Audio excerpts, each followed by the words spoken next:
Bonjour, je suis Sophie Tessier, la coordinatrice du programme régional Droit des catastrophes de la Fédération internationale de la Croix-Rouge et du Croissant-Rouge. Je suis basée à Panama City, notre siège régional pour les Amériques. Nous sommes ici au Hub humanitaire, créé et inauguré l'an dernier à l'initiative du gouvernement panaméen, pour améliorer la coopération et la coordination entre les différents acteurs de la réponse humanitaire dans la région. Le système de protection civile panaméen, SINAPROC, la Fédération et le Centre logistique pour la réponse humanitaire des Nations Unies sont les trois utilisateurs de ces nouvelles infrastructures où nous prépositionnons nos stocks. Pourquoi un droit des catastrophes ? Parce que les catastrophes naturelles nous ont montré qu'aucun État ne peut raisonnablement penser qu'il n'aura jamais besoin de faire appel un jour à l'assistance humanitaire internationale. On se souvient par exemple en 2005, après l'ouragan Katrina, que les États-Unis avaient fait appel à l'aide humanitaire internationale. Et malheureusement, ce qu'on observe, c'est que très peu de pays dans le monde sont préparés à cette éventualité. Et le manque de préparation a souvent pour conséquence une approche incohérente de la réponse internationale. D'un côté, les professionnels et les volontaires du secteur de l'humanitaire se sentent souvent frustrés par les obstacles qu'ils rencontrent et qui sont liés essentiellement à un excès de formalités administratives qui ralentissent l'entrée et la distribution des secours et augmentent le coût de l'assistance. Je citerai quelques exemples assez courants: l'absence de procédures expéditives, de traitement prioritaire aux douanes et d'exonération fiscale pour l'importation des biens de secours, y compris médicaments, matériel hospitalier, aliments, l'absence de procédures expéditives pour l'octroi de visas au personnel humanitaire étranger, l'absence de mécanismes de reconnaissance temporaire des qualifications professionnelles étrangères, notamment médicales, ou l'absence de procédures pour reconnaître un statut juridique minimum aux organisations humanitaires étrangères éligibles qui n'ont pas de siège dans le pays touché par la catastrophe. Ce qui compromet souvent leur capacité à pouvoir opérer, comme ce fut notamment le cas en Dominique, pour certaines organisations humanitaires lors de la réponse à l'ouragan Maria en 2017.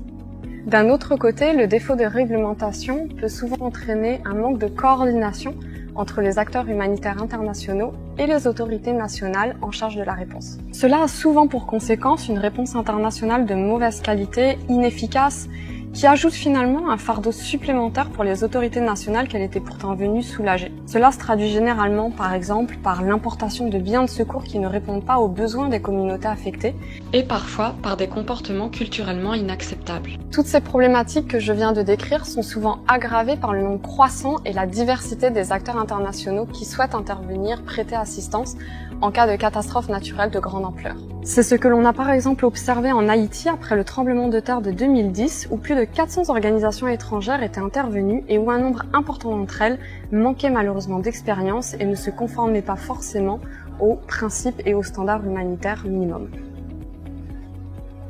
C'est pour répondre à ces problématiques que je viens d'évoquer que la Fédération internationale de la Croix-Rouge et du Croissant-Rouge a créé il y a près de 20 ans maintenant son programme Droit des catastrophes, chargé d'identifier les bonnes pratiques en la matière et de développer un ensemble de recommandations. Après un long processus de recherche et de consultation des gouvernements, des organisations humanitaires et des sociétés nationales de la Croix-Rouge, nous avons développé conjointement avec OCHA des Nations Unies les lignes directrices relatives à la facilitation et à la réglementation des opérations internationales de secours en cas de catastrophe naturelle, qui sont plus généralement connues sous le nom de lignes directrices IDRL, de leur acronyme en anglais. Ces lignes directrices ont été adoptées en novembre 2007 à l'unanimité lors de la 30e conférence internationale de la Croix-Rouge. Elles ont par ailleurs été reconnues par 3 résolutions des Nations Unies en tant qu'instrument utile, non contraignant, pour évaluer les cadres juridiques et institutionnels en matière de réponse internationale aux catastrophes.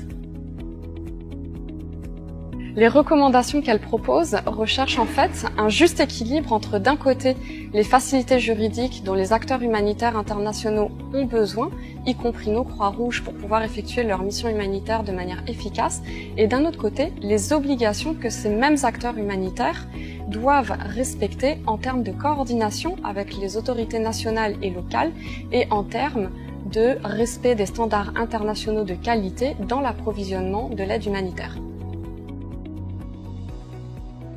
Le projet Interreg Ready Together est très important pour nous en ce qu'il représente d'abord une opportunité de partenariat renforcé avec la Croix-Rouge française pour soutenir nos efforts de plaidoyer dans les Petites Antilles, à Saint-Vincent et les Grenadines et en Dominique notamment.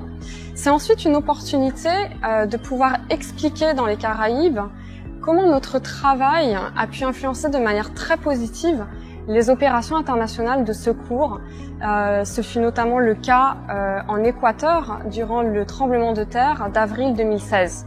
Le travail qu'on avait mené effectivement entre 2013 et 2016 avait justement permis de faire adopter certaines mesures telles que des priorités d'atterrissage pour les vols humanitaires, des procédures de traitement prioritaires et de dédouanement pour l'importation de certains médicaments.